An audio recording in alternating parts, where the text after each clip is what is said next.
وزیر اعلیٰ سندھ سید مراد علی شاہ کی زیر صدارت مختلف محکموں کا اجلاس میں صوبائی وزراء doctor Azra Pechu, Syed Sardar Shah, parliamentary secretary Qasim Soomro, chief secretary Sohail Rajput, chairman P N D Hassan Naqvi, principal secretary Fayaz Jatoi اور متعلقہ محکموں کے سیکرٹریز نے شرکت کی۔ اجلاس کے شرکاء سے خطاب میں وزیر اعلیٰ سندھ سید مراد علی شاہ کا کہنا تھا، اجلاس میں مکمل اسکیمز کی ایس این ای پر فیصلے اور منظوری ہوگی۔ اسکیمز مکمل ہو جاتی ہیں لیکن ایس این ای منظور نہیں ہوتی۔ ایس این ای نہ ہونے کے باعث اسکیم کا فائدہ عوام تک نہیں پہنچتا۔ صحت، تعلیم اور دیگر محکموں کی جیسے ہی اسکیم مکمل ہوں، وزیر اعلیٰ نے محکموں کو ہدایت جاری کی، جو اسکیمز مکمل نہیں یا اگلے 6 مہینوں میں مکمل ہونی ہیں، ان کی ایس این ای منظور کر دیں۔ ایس این ای کے لیے ایک چیک لسٹ بھی بنائی جائے۔ چیک لسٹ بنانے سے اسٹاف کی پوسٹ کی منظوری کا سسٹم آسان بنائیں۔ وزیر اعلیٰ سندھ نے تمام محکموں کو ہدایت کی کہ اسکیم بنانے کے ساتھ اس کی ایس این ای بھی بنائیں۔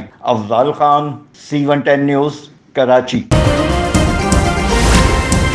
C110 نیوز، خبر کی اصل خبر۔